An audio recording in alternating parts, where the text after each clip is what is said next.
ठाण्यातील हिरानंदानी इस्टेट परिसरात दुचाकी चोरी करून दहशत निर्माण करणाऱ्या सराईत टोळीचा कासारवडली पोलिसांनी पर्दाफाश केला आहे। 3 आरोपींना अटक करून पोलिसांनी 8 मोटरसायकल चोरीचे गुन्हे उघडकीस आणलेत। त्यांच्याकडून सुमारे 9 लाख रुपये किमतीच्या दुचाकी जप्त करण्यात आल्या आहेत। सीसीटीव्ही फुटेजच्या आधारे केलेल्या तपासातून ही कारवाई करण्यात आलेली आहे। मागील 2 महिन्यांपासून हिरानंदानी इस्टेट परिसरात रस्त्याच्या बाजूला उभ्या करण्यात आलेल्या मोटारसायकली चोरीला जाण्याच्या घटना वाढल्या होत्या। या प्रकरणाचा तपास करण्यासाठी कासारवडली पोलिसांनी विशेष पथक तयार केले होते। परिसरातील 120हून अधिक सीसीटीव्ही फुटेजची तपासणी करून पोलिसांनी आरोपींना शोधून काढलं आहे। तपासादरम्यान पोलिसांनी प्रथम सोहेल अब्दुल शेख याला ताब्यात घेतले। त्याच्याकडे केलेल्या चौकशीत मिलिंद सावंत आणि भूषण दिगंबर पुरी उर्फ राम गोस्वामी यांची नावं समोर आली आहेत। त्यानंतर पोलिसांनी दोघांनाही अटक केलं आहे। आरोपी हे रस्त्याच्या कडेला हँडल लॉक न करता उभ्या करण्यात आलेल्या वाहनांवरती लक्ष ठेवत असल्याचं उघड झालंय। संधी मिळताच ते वाहन काही अंतरावर नेऊन त्याची वायर तोडून चोरी करत होते। चोरी केलेल्या मोटरसायकलीची बनावट कागदपत्रे तयार करून त्या कमी किमतीमध्ये विकल्या जात असल्याची माहिती समोर आलेली आहे। आरोपींकडून जप्त करण्यात आलेल्या मोटरसायकलींमध्ये Royal Enfield, Hunter, Suzuki Burgman इतर दुचाकींचा समावेश आहे। पोलिसांनी एकूण 8 गुन्ह्यांची उकल केली असून जप्त केलेल्या मुद्देमालाची किंमत सुमारे 9 लाख रुपये आहे। आरोपी विरुद्ध मुंबई आणि ठाणे परिसरात मोटरसायकल चोरीचे अनेक गुन्हे दाखल असल्याची माहिती पोलिसांनी दिली आहे। पुढील तपास कासारवडली पोलीस करत आहेत। नागरिकांनी आपली वाहने सुरक्षित ठिकाणी उभी करून योग्य प्रकारे लॉक करण्याचं आवाहन देखील त्यांनी केलं आहे। कासारवडली पोलीस स्टेशनच्या हद्दीमध्ये आपल्याकडे हिरानंदानी इस्टेटचं एक जागा आहे। त्याच्यामध्ये गेल्या 2-3 महिन्यापासून हंटर गाड्या आणि रॉयल एनफील्डची हंटर आणि बर्गमॅन, सुझुकी बर्गमॅन ह्या 2च गाड्या चोरीला जात होत्या। जवळपास 10 ते 12 गुन्हे यामध्ये दाखल होते। तर त्याच्यामध्ये विशिष्ट गँग ॲक्टिव्ह असल्याबाबत आम्हाला शक होता। त्याप्रमाणे कासारवडली पोलीस स्टेशनचे डिटेक्शन ऑफिसर व त्यांची टीम, सिनियर इन्स्पेक्टर यांनी एक चांगलं डिटेक्शन केलं आहे। त्याच्यामध्ये ह्या एक गुन्ह्यामधलं इन्फॉर्मेशन आपल्याला डिटेक्शन स्टाफला मिळाली होती। आत्तापर्यंत आपण 3 आरोपींना या दरम्यान अटक केलं आहे आणि जवळपास 8 गाड्या त्यांच्याकडनं रिकवर केल्या आहेत। आणखी गाड्या रिकवर होण्याची शक्यता आहे। ह्याच्यामधलं आपण ज्यावेळेस इन्व्हेस्टिगेशन करत होतो त्याच्यामध्ये आपल्याला जवळपास दहिसरपासून मुंबईचे मीरा रोड, ठाणे, घोडबंदर रोड असे सगळे जवळपास 120 ते 130 कॅमेरे आपण ह्याच्यामध्ये पूर्ण व्हेरीफाय केले।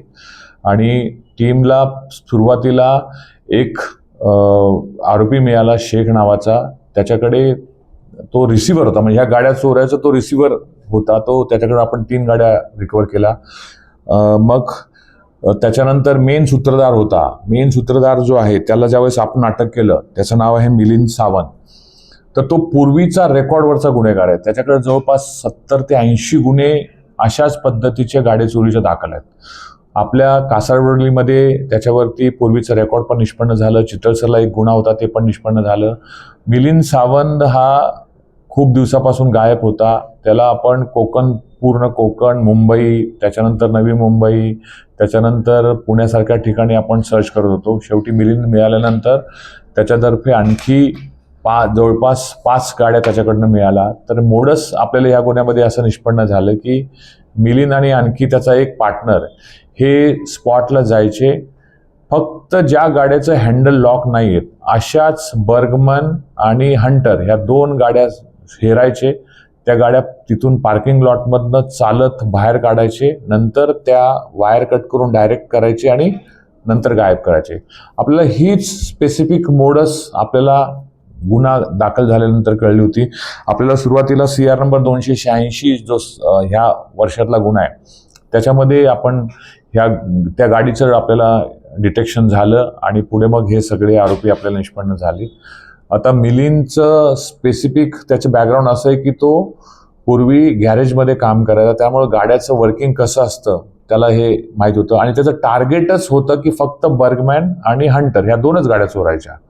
आणि ह्या चोरल्यानंतर तो काय करायचा, पहिलं OLXला तिथे ज्या गाड्या सेलला आहेत त्या गाड्यांचे नंबर प्लेट तो बघायचा आणि ह्या गाड्यांवरती नंबर प्लेट टाकायचा आणि ज्या प्लॅटफॉर्मवरती OLX सारखे अन्य अनेक प्लॅटफॉर्म आहेत, त्या अन्य प्लॅटफॉर्मवरती ह्या गाड्या विक्रीला ठेवायचे.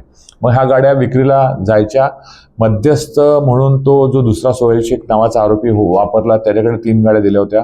अशा एक चांगलं डिटेक्शन कासारवडवली पोलीस स्टेशनचे सिनियर इन्स्पेक्टर कोल्हटकर, त्यांची टीम API हांगे व सगळ्यांनी केलं आहे. त्यांचं CP साहेबांनी मनापासून त्यांचं अभिनंदन केलं आहे.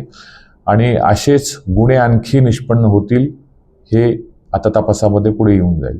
त्यांना जवळपास 5 ते 6 दिवसाची पोलीस कस्टडी मिळाली होती. आता पुढे आणखी तपास सुरू आहे.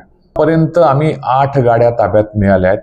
त्याचबरोबर अशाच प्रकारची अनेक गँग परत आपल्या ठाण्यातलेच काही लोकांची निष्पन्न झाली, त्यांच्याकडून 2 गाड्या मिळाल्या आहेत. आणि यापूर्वी त्या आरोपीकडून युनिट 9 मुंबई क्राईम ब्रँच यांनी जवळपास 50 गाड्या त्या आपल्या जे आपण गँग निष्पन्न केली त्यांच्याकडनं पूर्वी रेकॉर्डवर घेतलेल्या आहेत. आता आपल्याकडे आजपर्यंत 8 गाड्या आहेत. आता आणखी पुढे तपास चालू आहेत, आणखी गाडी मिळण्याची शक्यता आहे. तेच शोध चालू आहे, कारण का ऑनलाईन हे कॅशमध्ये पेमेंट घ्यायचे एक. दुसरी गोष्ट की ते काही अकाउंटमध्ये दुसऱ्याच्या अकाउंटमध्ये पैसे घ्यायचे. आता ते अकाउंट कुणाकुणाचे होते, काय होते, याचा तपास चालू आहे. आणखी काही याच्यामध्ये निष्पन्न होणार आहेत. आता काही ताडदेवमध्ये पण गाड्या असल्याचं आम्हाला कळत आहे. ॲव्हरेज आता 1,10,000, 1,05,000 अशा किमतीला एक गाडी विकायच्या. नॉर्मल ह्याच्यापेक्षा 20-30 हजार रुपये स्वस्त विकायचा.